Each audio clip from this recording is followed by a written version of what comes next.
Welcome to Reseller Recap, where we talk all things reselling across multiple platforms. Join us for real-life discussions on how we crush the elusive work-life balance. Grab a coffee and join us now. Hi guys, welcome back to Reseller Recap with Jen Emily Morgan. Today we're continuing our Q4 mini-series and we're going to talk about BOLO groups. So these are always kind of hot in Q4, things to maybe help us, figure out what else to sell. But we're going to kind of share our experiences with them, what we think, and yeah. So Emily, you want to start? What's your experience with BOLO groups? Also, I want to say I love that we're all back together. It's been a second. Woo! We have the gang back together here. The crowds are back in town. Okay. Yeah. We've been so busy that it's like two here. Yes. I know. We're all back causing chaos. I love it. So when I started selling on Amazon, I tried to join a couple of BOLO groups and was immediately kicked out because I wasn't providing enough BOLOs. Like I didn't know really how to source or what they were looking for. In some of these groups, you have to post deals. Like you have to post BOLOs. Okay. So I had no idea. I was posting like the stupidest stuff. And then they were like, yeah, you're out because good deals, good leads. So that was heartbreaking. So yeah, that's kind of my short-lived experience. And I think that's why in my community, I didn't want to put that on like members. Like you have to show deals, you have to show leads, BOLOs to stay in. But yeah, in Q4, everybody wants to join a BOLO group. They have gotten so expensive. And that's my thing is you're paying so much. And a lot of times the people leading them have VAs, which is fine, but it's not like they're finding those for you, right? You're like they're the middleman, they have the VA and which is good. Like if they can actually find you good leads, but then if you don't trust the person, then, how many people are in the group? How many people are seeing that? Then do you trust everybody else in the group to not share those? So I feel like it's kind of a leaky cup in a way where you're going to invest and more than likely the lead is going to get tanked. Something's going to happen. I mean, everybody's going to find it anyways. So it's something to me I've never put a ton of value on. But I know they can save you time. And maybe if you have a day job and you're like, I can't run to the store every night. So it's not that I'm totally against them. I'm not. But I think there's a lot of room for error. And you just have to know that going in. Yeah, totally. So there was, there's like a couple BOLO groups out there. Okay. So I feel like BOLO groups can be helpful. When I first started, I joined said person's BOLO group. One was like an intro group. So like there was a lot of people that would come in and out of it, but it was very like, there was people with range of experience, but it was usually people who were like just getting started. So they were very strict on like the requirements and the rules. And I think that it worked just because of how strict they were. And also because when you're new, I feel like you find that one person that like helps guide you through, Amazon or Walmart and you kind of stick with them. Like you don't know that more things exist. So like for me, I knew that there were other people out there, but like I didn't even know about Emily until I started diving into Walmart, like a couple years into my reselling business. And then I was like, oh, like other people have communities. Like it's not just this person, it's not just that person. So like I don't know. That was an okay BOLO group, but then they have another one that is like specifically like it's kind of like an unspoken one. It's invite only. The requirements are a lot higher. Like it's a whole thing. That one I loved because only it capped out at, I think it was like 100 people, but it was maybe like 50. But because there wasn't as many people in there, people would share like amazing leads. And yeah, like other people eventually, find them. But by the time other people had found them, like we had went and cleared, between the 50 people in the group, we had cleared them out. So it was, my experience with BOLO groups has always been good. But now if we start talking about like lead lists, I have also had really like terrible ones that I have paid money for. When I first got started, I didn't pay a lot. I paid like $30 here and there for a couple. And you can tell the people who have their VAs sourcing the leads list versus the people who are actually like either A, this is actually what they're selling, or B, they're actually like hand picking the leads because, oh my gosh, like, I mean, I had this one lead and I was like, oh my God, this is amazing. And, you know, on leads list, you never buy what's on there. You use it as like a rabbit trail to find like other things. But that one lead was like, I mean, $20 profit.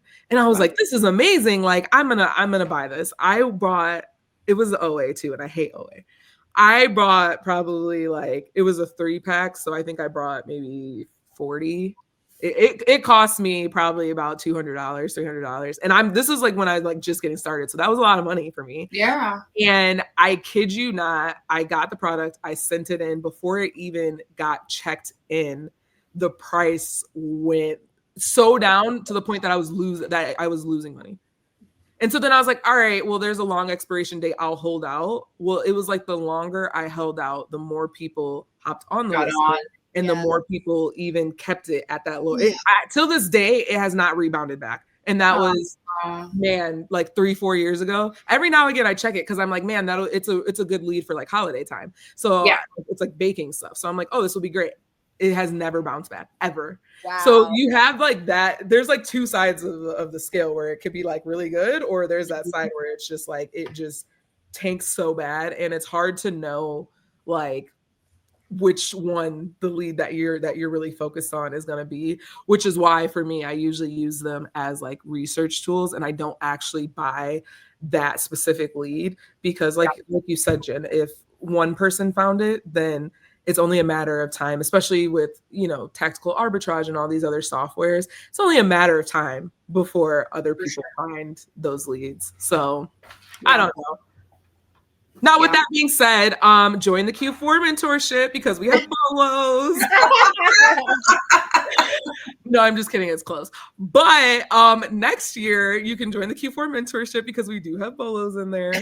And they are really good ROI. And I'm literally handpicking them. I'm slaving away on Amazon and Walmart almost daily, trying to find the group good, solid leads. And oh my God, it takes so much time and so much willpower. I'm like, wow, I didn't realize how, because you know, when you go shopping, you're like, okay, you have all these like great items. Like, I didn't realize how long it would take me to figure this out. Also, you're trying not to give out your catalog to people.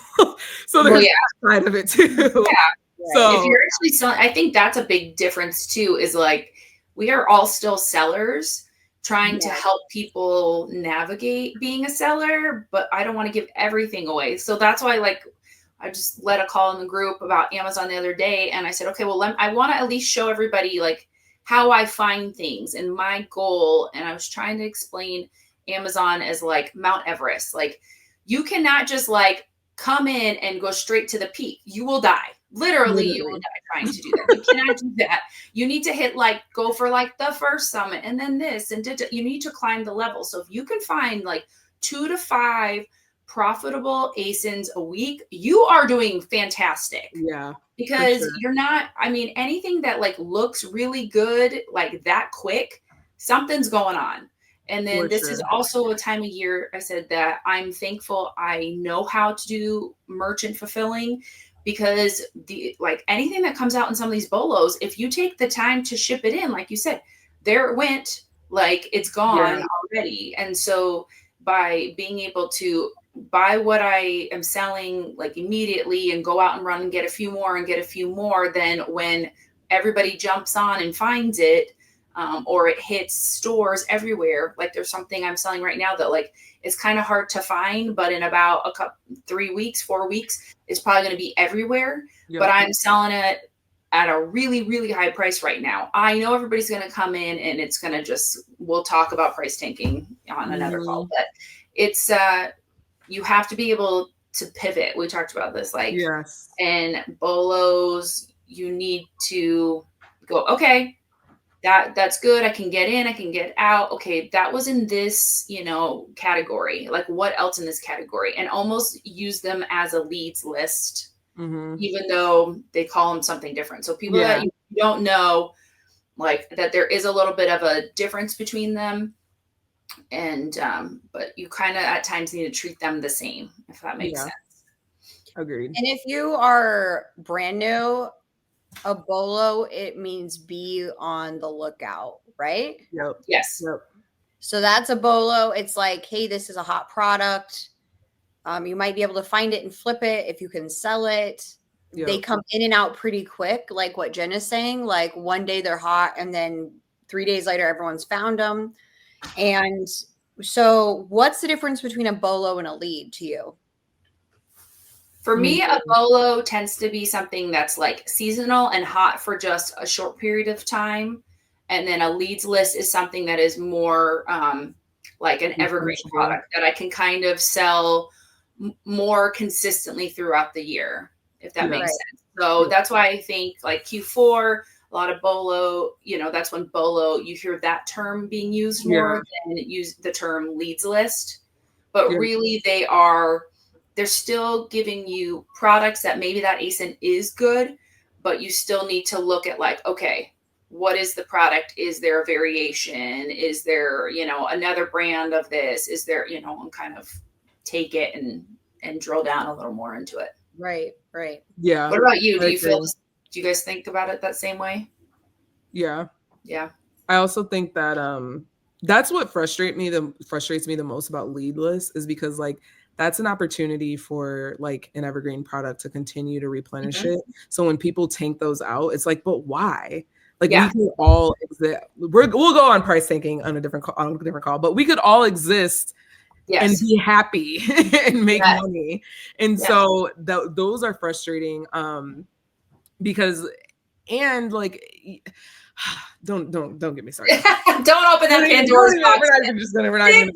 We're gonna do really well with trying to stick to a specific topic with these like series, you guys. Like, there's gonna be shorter calls. We just want to like make sure you kind of know what we think about it, give you a little education around them, and then you can decide. Because especially if it's your first Q4, like there's just a lot coming at you, and everybody keeps talking about how much money you can make.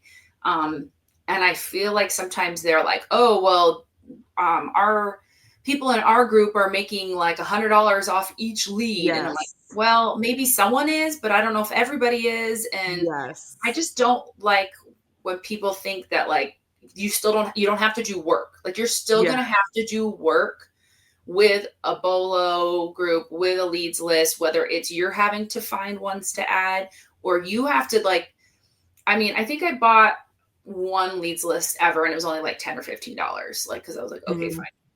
And I couldn't even find half the products because they source from a store in their area. Cause they're like, you know, somewhere in the South, and I can't even find any of the things around me. So BOLOs are great. Like, and even I like a lot of the people that do, like discontinued, like it's fun to follow them and they share, a lot of them share BOLOs all the time because guess what? Like, where are you gonna find it? It's discontinued. Like if you can, you know, and it's amazing that all that lives in a lot of their heads, and so they know what to like look for.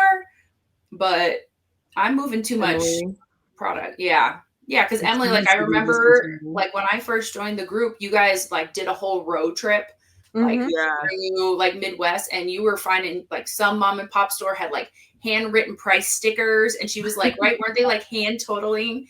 And you're like the amount of dust on things and I think that BOLO groups, the big concern for me is anytime somebody thinks there's an easy button, there's a problem.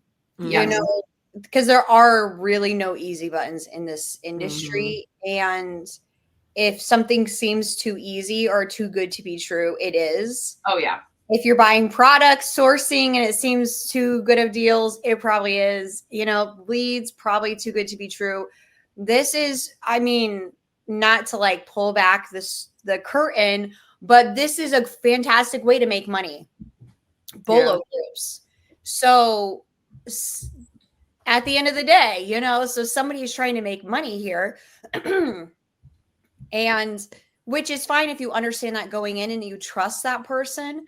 But I think as a user, you need to know that there really are no easy buttons. And this list, there's no group, there's no list that's going to change your business. and you just have to like apply it as whatever it's supposed to be, but it's not going to be pivotal to your business.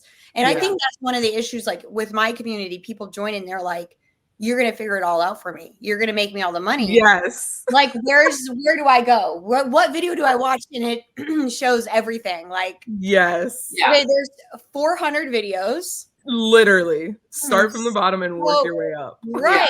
So I think BOLO groups kind of have that idea around them that it's just going to be easy. And I think that's the big problem with them. Yeah. If you're new, I think, honestly, even if you're not new, even if you've been around for a while, I think the best way to attack Q4 is, it's going to be harder if you're new, but find like 2 to 5 replens, just not seasonal, just your everyday items that you can sell. And then also do BOLOs. And that is like that's how you're going to make all your money. Because my first Q4, I was focused on finding all the replens. I completely looked over seasonal. I wasn't really, maybe a couple like seasonal decor here and there from like TJ Maxx when we were like doing that, but not like really going hard on it. Yeah. And I feel like I missed all the seasonal money because I was doing that. So then my second Q4, I'm like, okay, now I need to really look at like the seasonal stuff, which did great. Don't get me wrong. I made a lot of money, but I also think that I missed that section of like replens, because then all my replens sold and then I wasn't replenning them.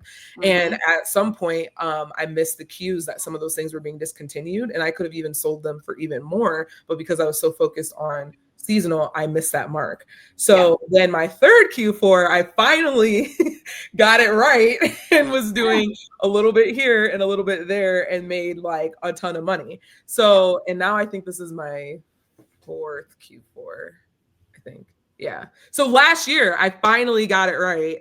Or maybe it was the year before that, but I finally got it right. And I consistently made a lot of money, and I'm like, oh, duh. Like, reselling is one of those things that no matter how many times somebody tells you something, until you do it yourself and learn yourself, like you don't realize the actual like potential that's available for you. Because like, honestly, Jen is our biggest motivator during Q4, because she'll be like, I have 200 orders. And we're all like, what? Like, I have 700 orders and I'm only on 100. And we're like, Jen, did you sleep? Like, so. No, I don't. Yeah. Especially with, you'll know our timeline, but the internet broke yesterday. So that was super fun. Super fun when everything that's tied to everything. In case you didn't know, Amazon owns the world. So, right. Yeah. And we saw that yesterday. Now you do. So yeah, like I'm like literally going into Q4 last year, because believe it or not, I've only known you guys for like a year and a half, I think. Crazy. Yeah. But I was like, okay, I want to attack this like how Jen attacks this. Like I want to like just go so hard that I'm not sleeping. Also, like I'm a huge sleep person, so that didn't happen. But I did go hard. And I made the most money that I've ever made in Q4. So that was like great. So yeah, I don't know. I think it just takes a while to like figure out, like get into your own way of doing things and your own systems, and because what works for you, for Jen, might not work for me or Emily. Yeah. And realistically, what works for Jen does not work for me and Emily, because Jen does this like even outside of Q4, where me and Emily are on a smaller scale outside of Q4. So like it really just depends on you, your life, your business, and everything. So I don't know, it just takes time. Yeah. So I think it's totally up to you guys. I wouldn't join one if you're not going to put the work into it. Like don't just buy it and throw money at it and think, oh great. I mean, if I get, one lead out of it, I'm just going to list everything they told me, all the ASINs. I'm just going to go add them all to my catalog. That's all you're going to do with it. I don't think that's going to be worth your money personally. Yeah. Because like you said, some of them are really, really expensive now. But if you're going to put the effort into it and like really research it and utilize it and build upon it, and I mean, you know me, I'm the queen of spreadsheets of like, take that data and roll it to the next year. And what can I roll out of it? And kind of rabbit hole it. Then I then go saw a for it. group charging, one group I saw was like $800, but I saw a group charging $2,000 just for Unbelievable. 3 months. Guess what, you guys? I'm gonna come out with a. I know. I'm like, the money's at. we can come out with a BOLO group and actually provide legit BOLOs, and like, people love it. And for a fraction like, of if the I'm price, charging 100 people $2,000, then I don't care if I actually am not selling that item because I'm making way more money. Like, we could like dominate. I'm just saying. I'm just saying. Wow. Like, and actually provide good leads. Like, I know. I personally, that's a lot of pressure though. A much better place to put your money is in a mentorship, or it's time learning Keepa, learning how to research yourself. I think that will go farther in your business than a lot of the stuff you get out there. Yeah, I agree. Honestly, the same thing with like some courses too. Like just putting in the time to figure it out yourself, you could do better than paying, 7, 8, 9, 10 grand. Well, how many people do we talk to and they don't actually do it? They just go from course to course, group to group, everything. Group to group. I'm like, I just don't understand. I'm like, if it's not clicking, it's not clicking. Like this business is they don't even do the course. That's the other problem. They sign up for all these courses. They don't even look at them. And I know they don't look at them because I'm like, okay, this is like shipping templates. Like this is like basic 101. Like you can't tell me that you looked at this course. Like and what we do is not difficult. You're buying something cheap, selling it for more. So how many courses? I mean, unless you're getting into the nitty-gritty on all these little things, which you're probably not. You're probably like very macro of e-commerce. If it's not clicking, this is not the right thing for you. And you really have to have a great understanding of how to use software, spreadsheets. You have to be a self-starter. You have to know, like, you're going to be in so many different programs that you have to set up a login, connect to bank accounts, set up businesses. Yeah. So if you cannot see yourself doing that, then don't pay for a BOLO group because you're probably not going to get out the door here with the business. Yeah. Step 1, step 2. Yeah. That is real. Well, good. And you guys have anything last minute to add on this one? I was just going to say the number of people that come to us that don't know how to work a computer, period. Like it's tough. Yeah. We're going to end this call and every other call we do for the rest of the year by calling out everybody that we hate on social media who are taking advantage of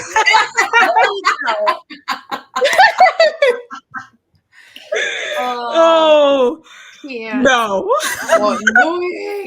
Never mind. I was shut down. That was vetoed. No. Yeah. There's some backstory behind that, but no. Yeah. Maybe just a little. Maybe. All right. Well, thank you guys for joining us today, and we'll catch you on the next one. Bye. Bye. Bye.